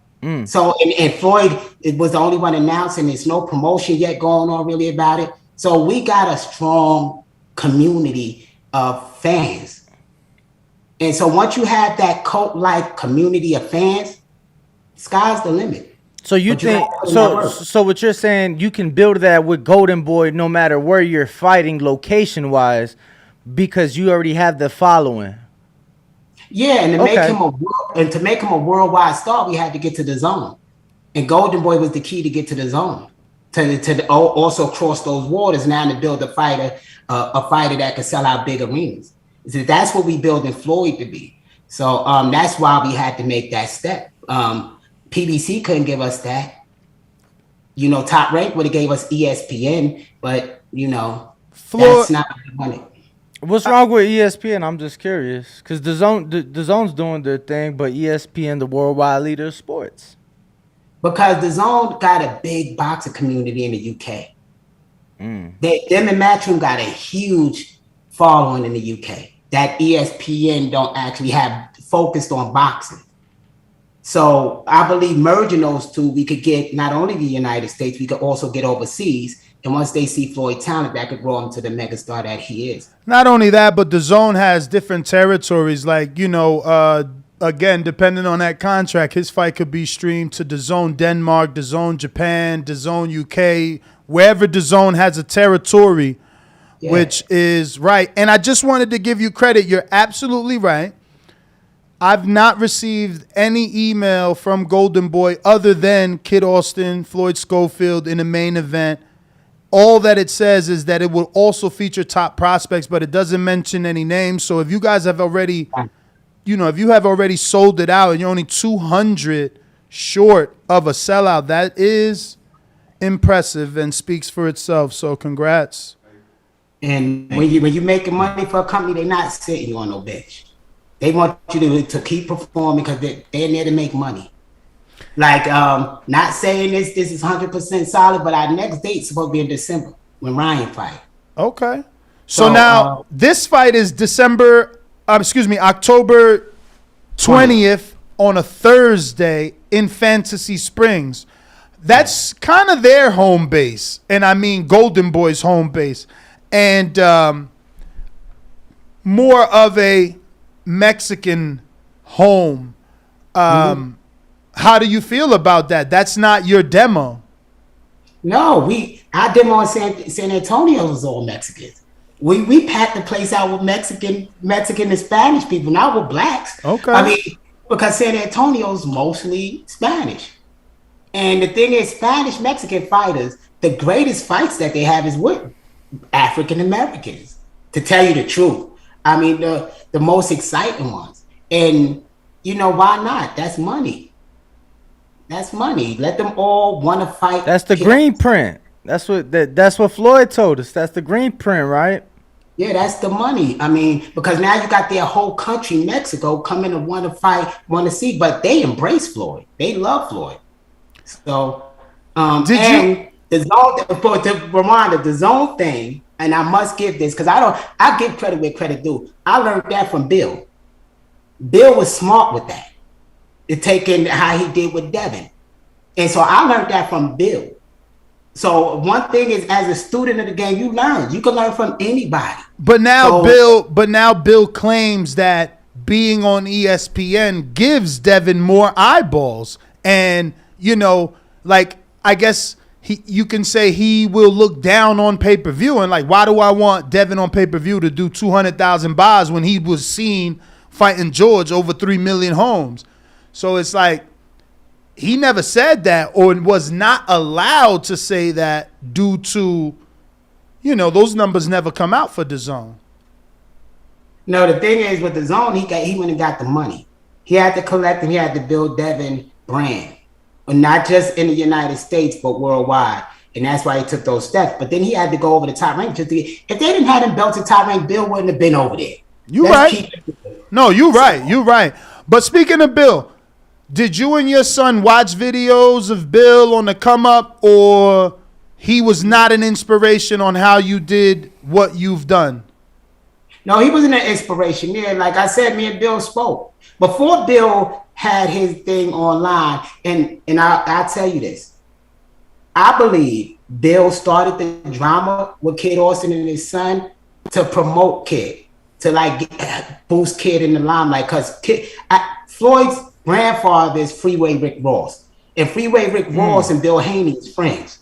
So I believe he did that as a bump because he never came with no beef, no after that, no nonsense. So I believe he did that to assist. But no, I never studied Bill on no come up. I already know the steps I would have to take to build the brand. So watching his interviews, you never said, damn, let me be like Angel Garcia, Teofimo Sr., those guys haven't inspired you in any way to take the driver's seat in your son's career, both managerial and verbally? Because, you know, look at your son. Like, he's like most sons that they do the fighting. They don't do the talking. Someone needs to be the mouthpiece because, you know, the fighter, if he's not, he ain't moving. Somebody got to talk for him. No, my son is just naturally quiet. He's naturally humble. Floyd always been a fighter. He's been in the boxing gym since 2, been competing for the United States since 8, been homeschooled and all he studied was boxing. So he was bred for this. This is why I bred him, because we was homeless. But I get what you're saying, but you're missing my point. So I never watched the interviews. So look at Danny. Look at Danny. Danny and your son have a similar demeanor. He's not that outspoken, so he needed Angel to be that, you know, mouthpiece to keep Danny in the limelight. Because if not, sadly, it's like Thurman doesn't have Thurman has a father, but you don't see his father because Thurman doesn't need the father to talk for him. If you get what I'm saying, and I'm not saying it's I'm not saying it's I knew he was going to take it that way. I'm just a loudmouth. I'm from Brooklyn, New York, and anybody check my records, I done been in jail, guns. This is just me. I'm that person. I always was. Like what? I always been outspoken. That's me. And I'm a Leo, so I'm very overprotective with my son. And my son, he could talk, but to him it's like whatever. Yeah, I see you in the ring. So you feel like talking is corny. What do you think about the whole back and forth with Keyshawn and Devin online? Did you even notice it, or did you get wind of it through this show? Man, I didn't even know about it. I got wind of it through the show. I don't know why Keyshawn is talking to Devin. Keyshawn made a statement, and it was 100% true statement. What's that? What statement? That he looking forward to his guy fighting. I mean, he's supposed to be the cheerleader for his guy. Yeah. They be in camps together. That's like his brother. He threw him under his wing, and it's just like that's their bond. And I believe my friend's gonna ride or die for me. They're gonna sit there and say, "Yeah, my man will whip your ass." That's what homeboys do. So he's not wrong for saying that. That's his homeboy. I mean, come on, your homeboy ain't gonna stick up for you. Yeah, I want him to. I hope he do.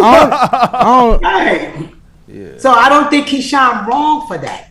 But I believe that it's a distraction also from what's at hand. Should Shakur and Devin one day fight? That's the question that should be asked. I mean, but a profitable fight. But the way history has done us, I'm not even excited because if Shakur and Devin are to fight, it ain't even like the conversations don't even get warm till 5 years from now. Like Crawford Bud still's not done. Fury Joshua still not done. Fury Usyk still not done. Floyd Pacquiao took 7 years. AJ Wilder never been done. That shit got like 7 years bubbling. I don't believe those dudes fight.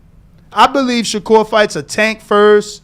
Devin fights a Tank first. No, maybe, yeah. I think they fight last. Like, to me, I think that's a fight we don't see for years. Yeah. Devin ain't fighting none of those guys, I don't believe, no time. We got one. Who? You said Tank not? I said Devin ain't gonna fight those guys no time. Devin got a lot on his plate, y'all. Devin still got to fight the Cambosa fight, which we know he's gonna dominate him, and I believe he's gonna stop him this one. Then when he got to fight Lomachenko. If he stay at 35. If he stay at 35. I mean Loma easy work, man. We got less than a minute. I believe Loma is easy too, but what I'm saying is he has all of that to do before he could even address a Shakur and other people like that. Mr. Schofield, we got to interrupt and let y'all know because it's going to cut you in a few seconds. So we want to at least say goodbye so you don't feel that it was done disrespectfully. But Floyd, we appreciate your time. Congratulations on that main event, champ. Soon as you guys know an opponent, hit Bo up. We'll get you back for an official interview. But we do appreciate you joining us this morning. Absolutely. And hey, man, you my dad's favorite fighter. I didn't even know he had an Instagram, but he sent me a clip of you. That's it. We out. It's over. That was interesting and very good. You know, those guys are, I would say, educated in the subject because they've been there with Devin. And you see, the father has the business mind. So he says, no, I can see Bill kicking him out. The son has the fighter's mind, been in the ring with Devin. He's like, nah, that's cap. Devin ain't kicking him out. Devin take all work with everybody. So it's funny to have two people, same household, different sides of the street. And different perspectives, you know. And it comes from their lifestyle, right? Like I said, one's a fighter, the other one's a manager, trainer. So that was pretty dope. Any callers, Bo? Let's see. Whoa, Liddy. We got CYP. What up? Give it a clicky. There we go. CYP. Yo. I mean, that was a good little interview, though. I think it showed us a lot about how annoying dads could be. But I do take a lot of advice from dads because I'm about to be one. And I'm telling you right now, I'm not interested in doing all that goddamn talking for my son. I'm just not. Y'all will be surprised my mindset on that. I'm not going to be yelling at umpires and referees. That was a strike. I ain't doing none of that. The reason why I'm not doing that, because my goal is to get my son to Major League Baseball. I don't need to be little or put down or yell or scream at no goddamn Little League umpire for nothing. Do your job, my man. Let's keep it rolling. But that's kind of different, though, CYP. Love to just run. You know, this man, that dude ain't no different than the same dads who be at the football games running their goddamn mouth, who be at the baseball games running their mouth. They son this, they son that. I'm not mad at them. I'm just expressing it's true. Some of these dads are lived through their son way too much, and that's just something I don't do. I'm not mad at it if it works, but we only showcase it when they're doing it. We never come back to find out if the shit works. We never do. We never come back to see if the shit works because it looked good, entertaining, to make us be like, oh, look at him, look what he's saying. But I'm saying there's people who have done this shit the right way. They come to you, they offer you this, offer you that, but you know everything. I'm just saying we all don't know everything. Some of us are learning just like our sons are learning. Some of us are learning just like they learning.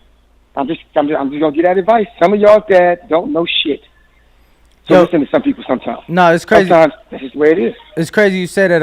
I literally just had a conversation with someone yesterday who told me that he stopped watching boxing and football and just any physical sport because of head injuries. And I was telling them, I'm like, sometimes a lot of these injuries aren't coming from the sport. It's coming from these dads and people who think that they know the sport and are true coaches when they're not. Yep.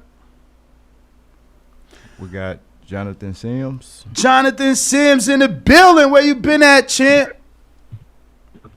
Man, you know where I've been at, trying to close this deal, man. I'm almost coming down the home plate. But I'll email you and give you some details on it. But that's where I've been at. Just rates, man, they stupid right now. I think they like 6.7, damn near 7%. But I locked in at 5.8. So damn, it cost like 10 bands. It cost me 10 bands bruh, to get 5.8 too. Bruh. But wait, plus you just closed? I got cash to close too. But you just closed? Not yet. I closed on the honestly, 25th. Bro, but is you still watching the market? The shit keeps dropping, bro. You sure you want to close? Honestly, I be telling myself, I ain't gonna front. I've been asking myself, did I make a mistake, bro? The fucking market is dropping, homie. Yeah. It's dropping. Refinance. The rates ain't come down. Rates ain't Exactly. down. That's why I locked in at a better number than you. But that's what I'm saying. They bringing the prices down, but they bringing the rates up. It's a trap. Exactly. I mean, it ain't a trap. It ain't a trap if you got the money, but it's, you got to be able to. You got to be able to float that until the refi. You got to be able to float that until them rates come back. It's not easy, man. Exactly. But I think you caught it at a good time because you know how it is with one high, the other low, and you caught low rates probably at a higher price, but your monthly mortgage is lower because your rate is lower. No, so I ain't far from you, bruh. I ain't far from you. I'm in the fives, man. I'm not happy. It's better than mine. What was your cash to close? Well, we obviously are. We obviously live with the world, homie. There's only but so much I can tell you. Oh, mine was 111. 111. But anyways, 110,000 you putting down? Yeah. Okay. 20%. Yeah. But I agree with his dad. And you buying it in North Carolina, right? Yeah, I'm in North Carolina. Damn, you probably got I kept my old house too. How many square foot? I bet you got a bunch of square footage out there.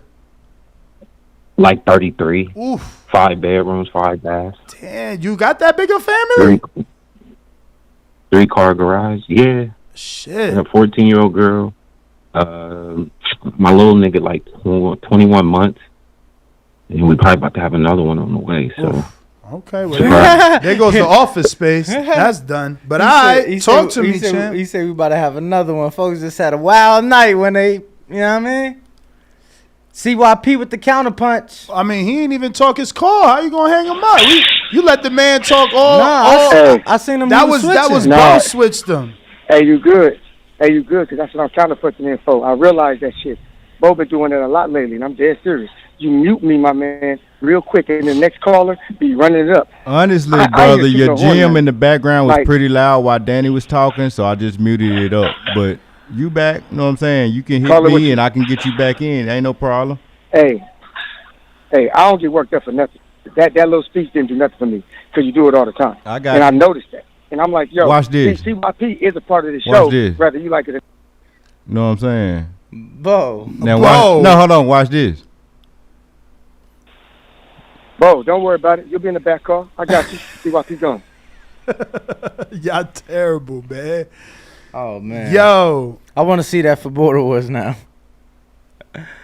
Who we got next, Bo? That's it. Damn. Hold up. Check the super chats, Danny. Where'd you leave off on? None. Terrible. Nah, I did do one, right? I did Dominique. Then we got James Benitez. I'm definitely not believing in Chan. We did that. Then we got James Benitez. Another. We got James Benitez.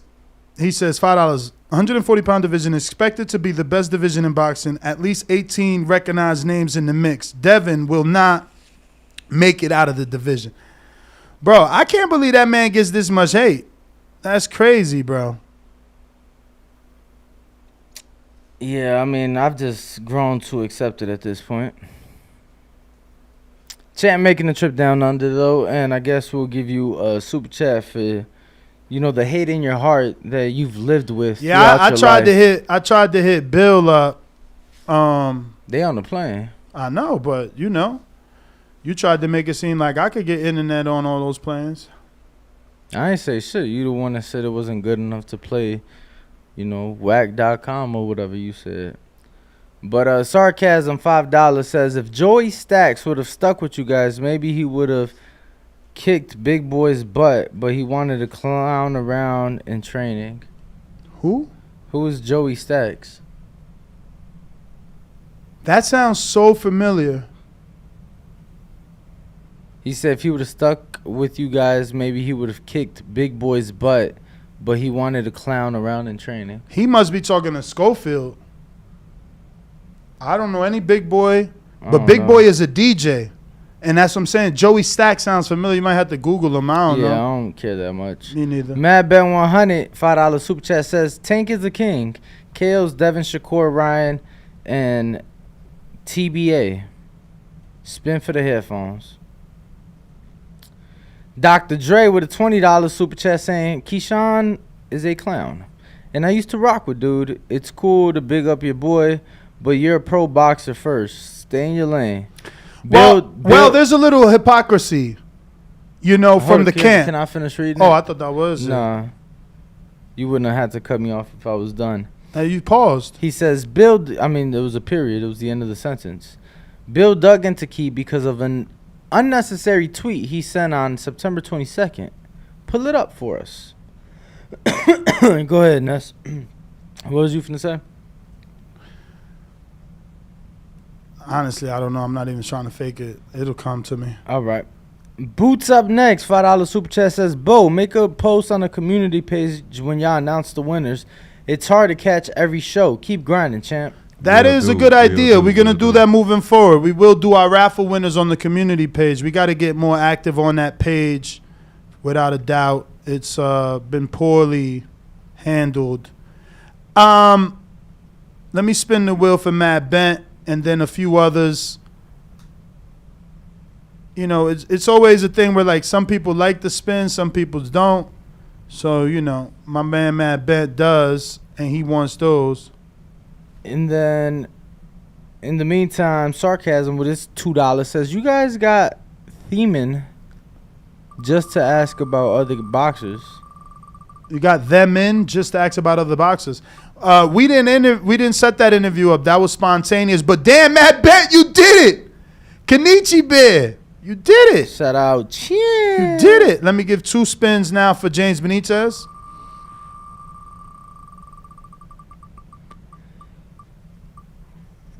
IBO half of James Benitez and Kenichi Bear for Matt Bent 100. One more spin for James in Huntsville, Alabama. And he gets... That's the IBO shirt and the IBO hat for James. Get the set. And Any then other? Sarcasm, $5.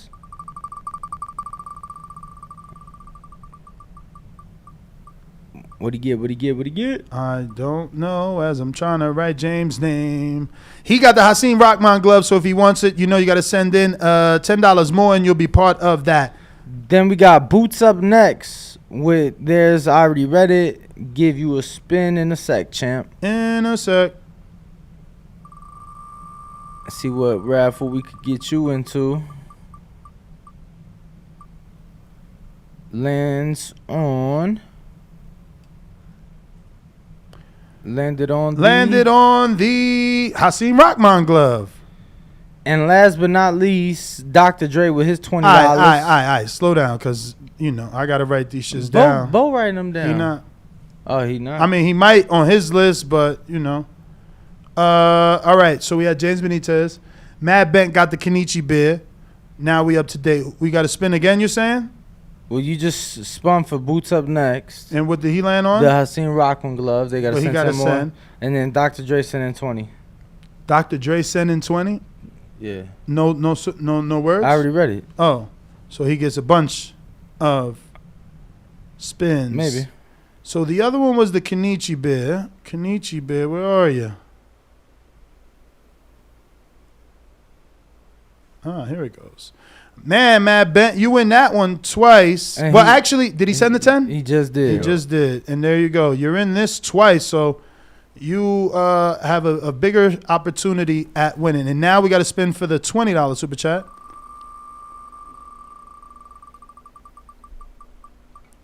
And this is for Dr. Dre. That I seen lands. Rockman glove. It's hot today. Oh, wow. Uh-oh. Kenichi Bear, actually. All right. And So you another win that. $5. What's his name? Dr. Dre, and still got another $5. See if we could get you into another little gift. Another little gift. Giffy gift. And it looks like we had a caller, Bo. Is that a new caller or an old caller? We got, I think that's Benitez. Adidas boxing gloves. So if you want to send in another $10, you'll be part of these Adidas boxing gloves, which it's going to be hard to win because the only guy in there is Izzy in Oklahoma, who has like 4 entries into that. Right? Let me see. Yo, it's at 10 a.m., right? The meeting? Don't answer that. Damn, you did already. Damn. I was trying to get it pushed because we're going to be out of here sooner. I was trying to get it done sooner. I mean, pushed up since we're... Earlier? Yeah, because it's like, fuck, we're going to wait 2 hours for it. Yeah. Let me see who's next. And see what that was a counter punch, sarcasm. You did. Yeah, that was it. What about Boots up next? $2, you guys did it. Yep. And that's GTO. We got James Benitez. James Benitez. Yo, man, y'all guys about to take off, man. Y'all just did another show, man. I'm just going to leave it at that, man. Y'all have a good one. I'm out. Oh, he said, and I'm coming for the belts. Mr. Undisputed, don't tuck your tail. Another tweet. He woke up. No. That was yesterday? No, that was the 22nd. That was the tweet that Dr. Dre was referring to in his $20 super chat. He said that Bill dug into Key because of an unnecessary tweet he sent on September 22nd. Pull it up for us. So I went back and that's what I sent to you, champ. Arley, do you believe it was unnecessary? And then we got Jonathan Sims counterpunch. Let me see. I mean, he ain't say nothing disrespectful. Cause Shakur says I gave him all. I've been a professional my whole career and made weight, but my body, blah blah blah, my health, blah blah blah. I'm moving up to 135 in my next fight. So Keyshawn added to that and said, "And coming for them belts, Mr. Undisputed, don't tuck your tail." So, and then he put sleep emoji. So, he's just being friendly, competitive right there. I don't think there's any disrespecting because he's telling you not to tuck. He ain't saying you gonna tuck. So, and he called him Mr. Undisputed. You know what I'm saying? He could have called him Mr. Email Belt or something if he wanted to be disrespectful. You know what I'm saying? I felt like that was being, funny, especially with the little sleep emoji. But because he's like sleep emoji means you boring. No, just the Mr. Undisputed don't duck your tail. I feel like that was being, being sent with a bit of humor behind it. But at the end of the day, they grown ass men. You get what I'm saying? So it's like you say what you say, you got to stand by it, and hopefully step in the ring when the times come. You get what I'm saying? Like, I don't know. Like, I've told you off air, but to me, Devin and Key is a fight that is so far out, if it ever even happens. Keyshawn was just talking about possibly moving down to get the belts that are now vacant because Shakur is moving up. So I don't even know that's a fight that ever happens. We got Jonathan Sims counterpunch. Yo, Jonathan.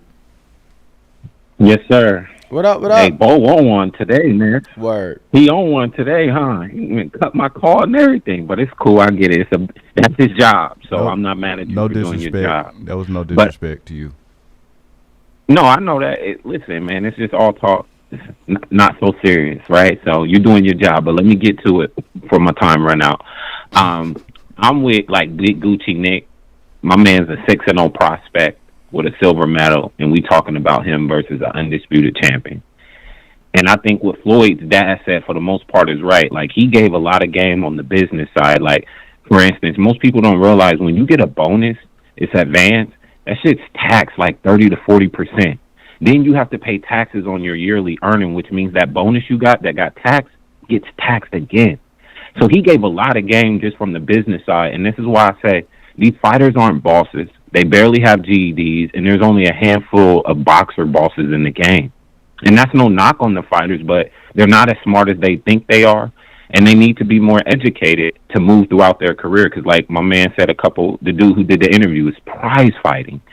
The internet dude who be fighting. But I think I agree with Dev with this one for the most part.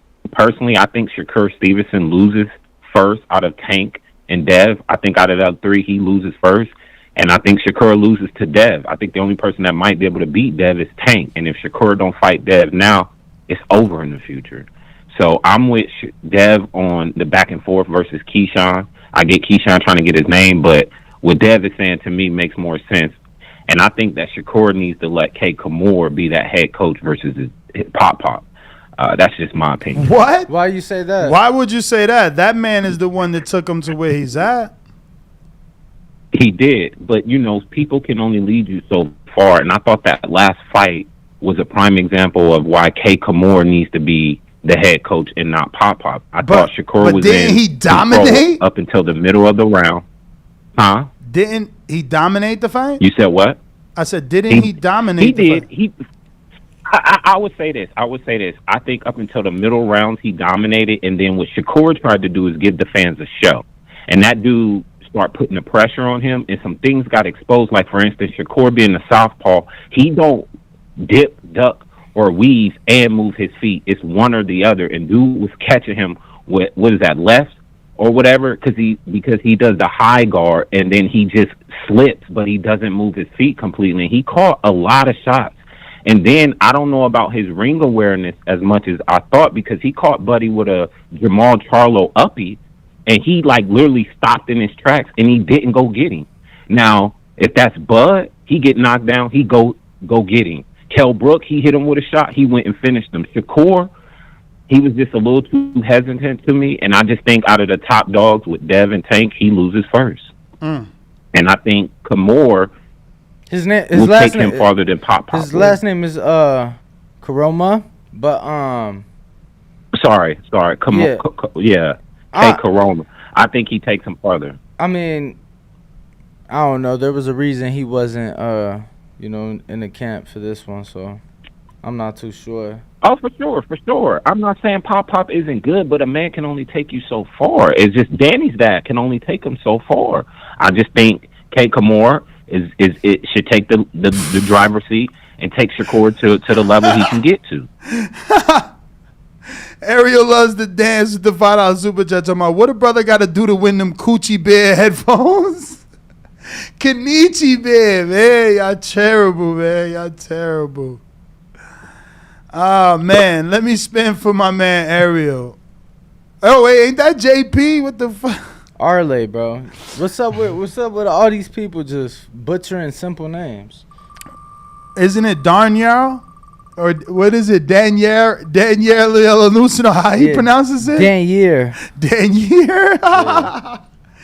Damn, bro. You landed on the war tape, bro. You ain't getting no Kenichi today.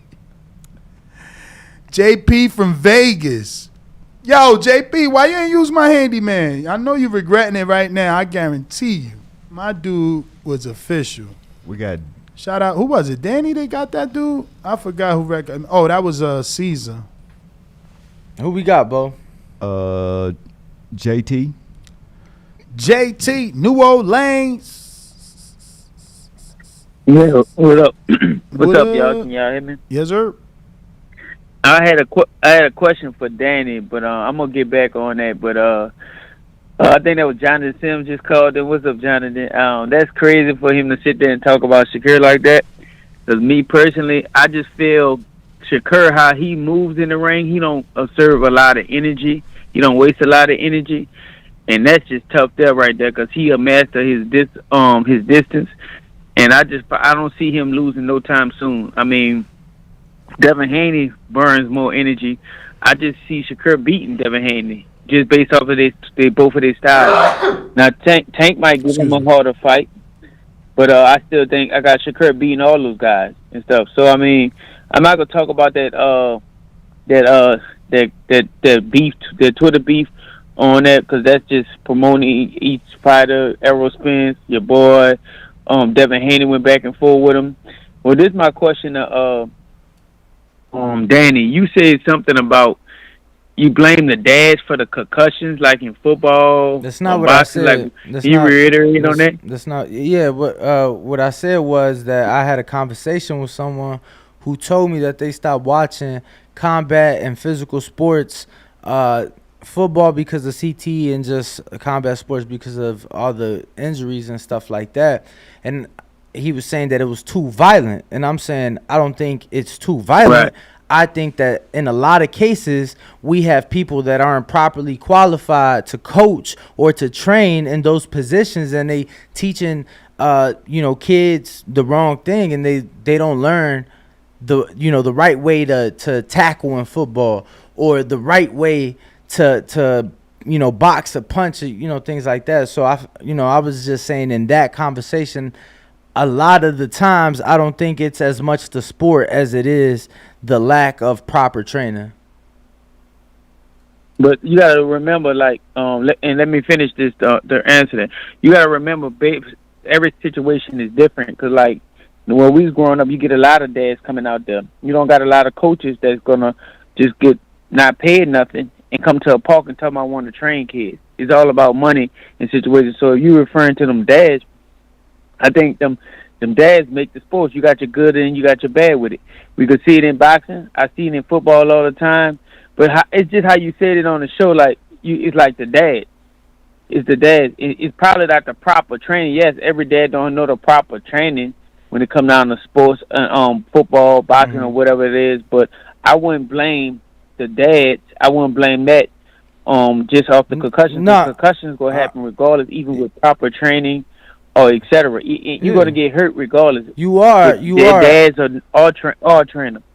Yeah, I'm just saying people put in positions that they shouldn't be in. Dads, not dads, mothers, fathers, sisters, cousins.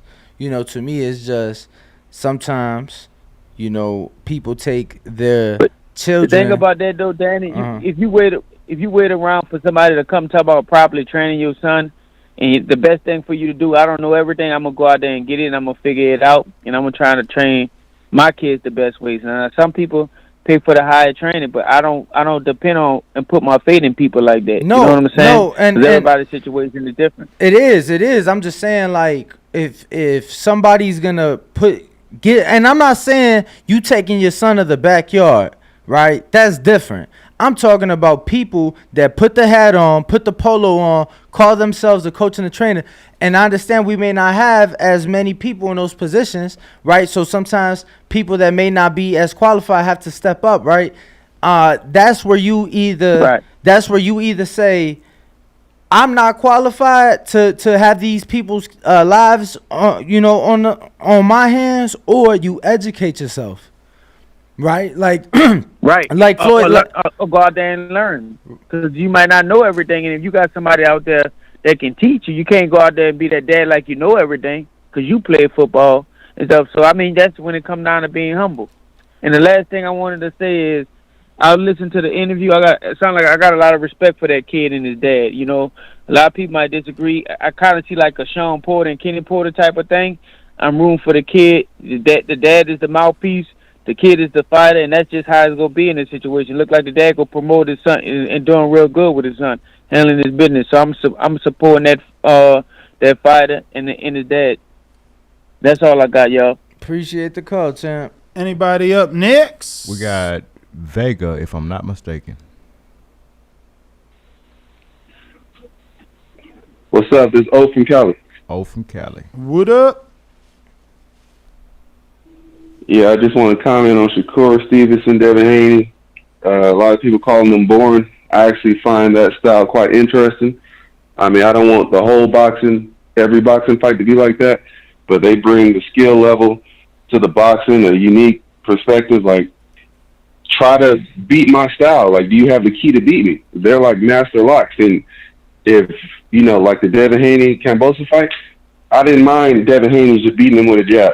You basically made that dude look like a goofy because I think the opposition has to bring something else to the fight that forces Devin to get away from his comfort zone and actually make it a fight. So everyone's saying it's boring.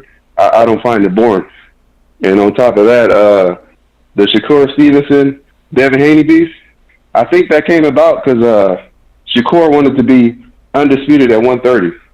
But now since he can't make weight, I think he wants the undisputed at 135. And they friends, but if Devin got the belts, he got the belts, and they going to have to fight.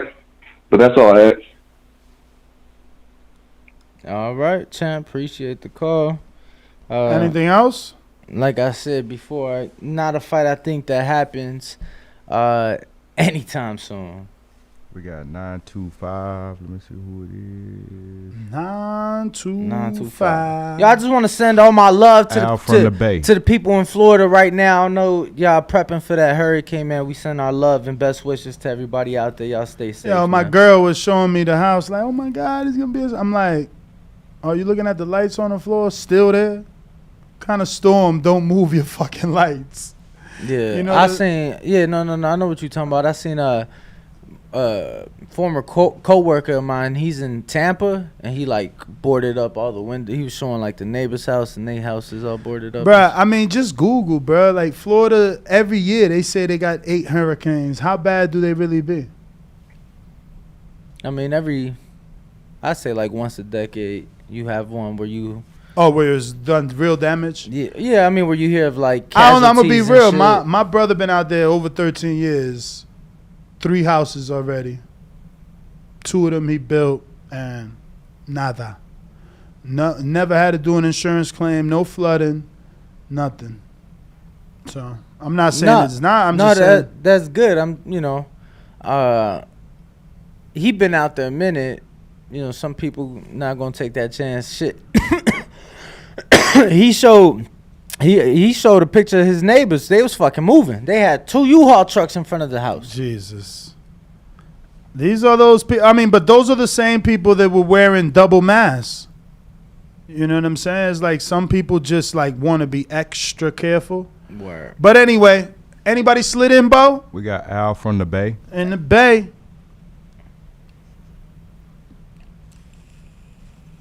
Al, you there? Al, going once. Al hung up on. Well, we are the Boxing Voice. Catch us today, 12 p.m. Pacific, 3 p.m. Eastern, live from the Blue Wire Studios inside the Wynn Casino. I'm your co-host, Ringwalk Danny. Bo, where can they find you? Bo Mason _TBV on Instagram. We are the Boxing Voice. You can find us on all forms of social media and streaming platforms at the Boxing Voice. True. The man, the myth, the legend, that's the Gibbs. Where can they find you, champ?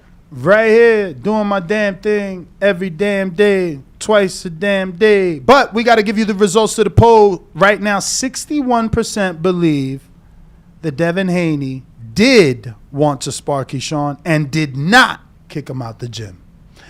That's GTO, Instagram, and Twitter. We out.